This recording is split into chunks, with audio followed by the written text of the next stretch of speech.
Living safely in his bunker, Joe watches television and comments on a football match. His dog, Gilligan, needs to go outside and starts whining. Joe checks the surveillance camera to make sure the coast is clear before letting Gilly out. Opening the door, he looks at the sunset and tells Gilligan that some things are still good. Joe goes about his daily routine, lifting weights, solving Sudoku puzzles, and watching football. One day, as usual, he takes Gilligan outside to relieve himself when walkers suddenly start approaching. Joe quickly sets up a trap, surrounding himself and Gilly with rakes and other sharp tools to keep the undead from reaching them. However, one of the walkers manages to break through. Not sensing the danger, Gilly leaps at the zombie in an attempt to protect his owner, but in the end, he is overpowered and eaten. Joe kills the walker, but it is already too late. He collapses in grief, realizing he has lost his best friend. Later, he buries Gilly next to the bunker. Now alone, Joe slowly sinks into depression. The things that once brought him joy, football, workouts, puzzles, now feel meaningless. One day, in a fit of frustration, he starts throwing books around, unable to find any comfort in them anymore. However, among the scattered items, he suddenly notices a full box of messages, conversations he had exchanged with another user before the outbreak. It turns out that they were both preparing for the end of the world, sharing their thoughts and plans for the future. Joe reads the messages one by one until he reaches the part where his online correspondent talks about a possible in-person meeting. Before the outbreak, he hesitated and never mustered the courage to meet her. Now he curses himself for his cowardice. Gathering everything he needs, he sets off on his motorcycle in search of the girl he had been exchanging messages with. The ruined world does not frighten him. On the contrary, it only fuels his determination to keep going. In the middle of the night, as Joe speeds down the road, his motorcycle tires suddenly get punctured by some spikes. He stops to inspect the damage but is caught off guard and falls into a trap. The person who set the trap turns out to be a woman named Eevee. She approaches the net and kills a walker that was just about to bite Joe. Then, pointing a weapon at him, Eevee forces him to put on handcuffs before setting him free. After that, Eevee takes Joe hostage and leads him to her home, where she explains her situation. She plans to steal his motorcycle, although she promises that Joe will receive certain benefits in return. However, the bike's security system only allows the owner to operate it. Therefore, instead of simply taking the vehicle, Eevee is forced to make Joe drive her to her destination.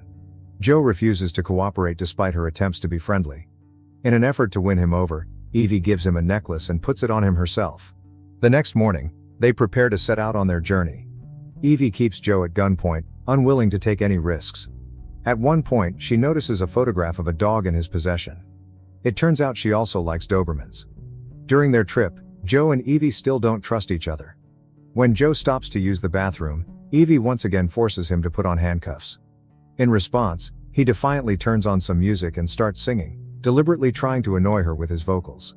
After all, the only thing he can do at this point is irritate her. Eevee tries to hum along, but Joe doesn't like it. Eventually, they stop for the night. While Joe rests, Eevee begins rummaging through his bag, hoping to find out more about who he really is. Her attention is drawn to a diary, and when Joe notices, he angrily tells her to stop.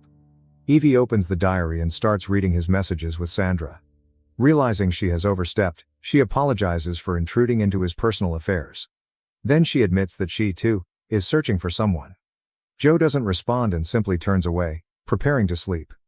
A moment later, Eevee gently covers him with a blanket to keep him warm. The next day, they continue their journey. Eevee looks at the sunset in awe, just as Joe once did, and remarks that there is still magic in the world. Joe initially responds in his usual cynical manner but then unexpectedly apologizes for it. That night, as they stop to rest again, they are suddenly surrounded by walkers. Realizing that there are too many to fight off alone, Joe asks Eevee to remove his handcuffs.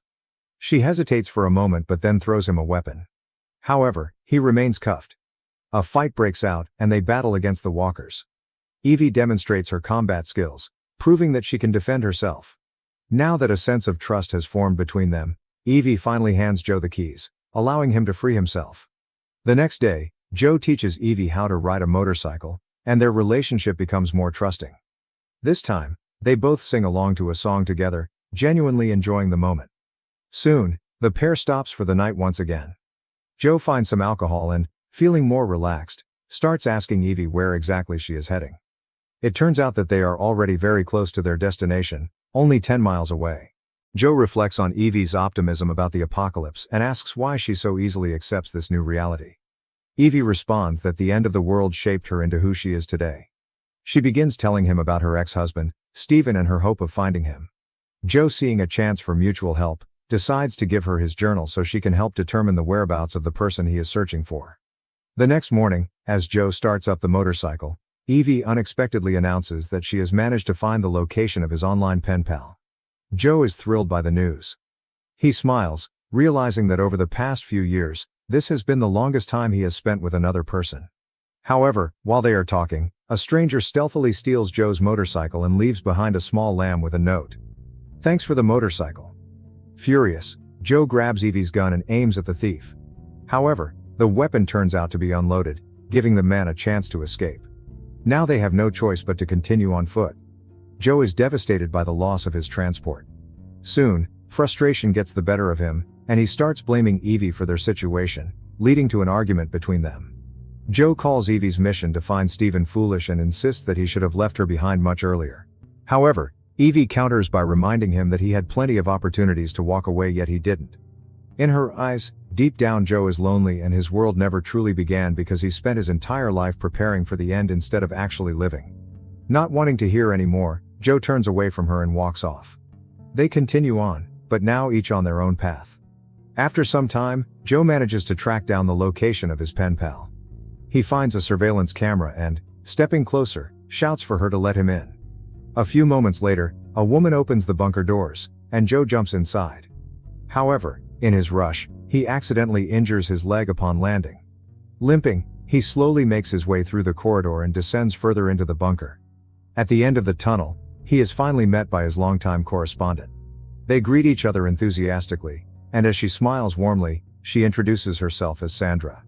Sandra helps Joe navigate through the bunker and leads him into the living area. Meanwhile, Eevee arrives at a cabin, which according to her assumptions, might be where Steven once stayed. Upon opening the door, she scans the room but finds nothing except a collection of paintings, all seemingly created by him. Taking a closer look at them, she suddenly notices one that stands out. Steven had painted a portrait of her. Although disappointed that she did not find him, a faint smile appears on her face. Meanwhile, Sandra offers Joe a pastry. He takes a small bite and begins to talk about his experiences, including the death of Gilligan. A few minutes later, she gets up and heads to the bathroom to freshen up. However, suddenly, Joe's vision starts to blur, and his mind becomes foggy. Before his eyes, her silhouette appears. Sandra no longer looks as friendly, her face is now covered in clown makeup, and madness gleams in her eyes. Leaning closer to him, she whispers how unfortunate it is that they didn't meet earlier, when he was still a good man. She grabs a rope and ties his hands before picking up a knife and running the blade along his throat. Joe, struggling to speak, manages to say that he came here for her. But Sandra, fully consumed by her own insanity, just screams that she doesn't believe him. In her mind, he only came to take her bunker. Overcome with rage, she slashes him again. Unaware of what is happening, Eevee is already on her way. Meanwhile, Sandra explains to Joe what happened to her after the outbreak. People often knocked on her bunker door, begging for help, but she always ignored them. However, one day, a man forced his way inside, intending to take over her shelter and kill her. Sandra was forced to defend herself, killing him, but the act ultimately drove her to madness. Now she is ready to kill Joe, but her knife strikes the necklace Eevee had given him, weakening the blow. Joe struggles to resist, but Sandra quickly overpowers him.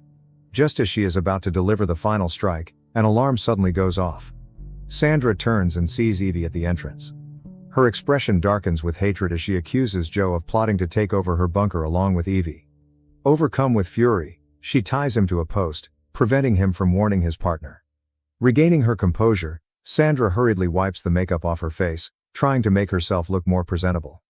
Then she opens the bunker door and warmly invites Eevee inside, putting on the act of a friendly and hospitable hostess.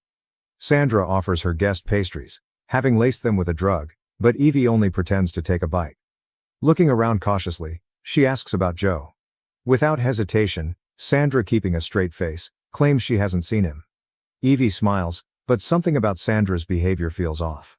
She pauses for a moment, observing her closely, and then notices a small but telling detail. Sandra handed her food without even asking if she was hungry. That alone seems suspicious. Realizing she has been exposed, Sandra pulls out a knife and lunges at Eevee. However, Eevee is faster. Using her combat skills, she quickly overpowers Sandra and emerges victorious. As she frees Joe, Sandra suddenly screams and lunges at them. Without hesitation, Joe grabs a cleaver and throws it straight into Sandra's chest. Making sure the danger has passed Joe, Eevee and their lamb step out of the bunker. However, suddenly Sandra stirs back to life and staggering, begins approaching them. At the last moment, she grabs Eevee's leg. Joe reacts instantly. He slams Sandra's hand in the door, forcing her to let go. Joe then turns to Eevee and asks if she was able to find Steven. She shakes her head, but to his surprise, she doesn't seem upset about it. Meanwhile, Joe is still feeling the effects of the drug pastry and suddenly starts laughing uncontrollably. The next morning, Eevee wakes up with the lamb by her side, but Joe is nowhere to be seen. A moment later, he appears and walks over to her, filling her with relief. Joe thanks Eevee for coming back and saving him. After that, they embrace. Joe finally admits that Eevee was right. He had wasted his life preparing for the end of the world instead of actually living. Eevee reassures him, telling him that his life isn't over, and he still has a chance to start fresh. There are still beautiful places left in this world, places worth seeing. And now, they could go and explore them together. Joe agrees. Now, with a new outlook on life, Joe, Eevee and their lamb happily walk down the road. And with that, the episode comes to an end. Share your thoughts about this mini-series in the comments. Don't forget to like, subscribe to the channel, and hit the notification bell so you don't miss any exciting new videos.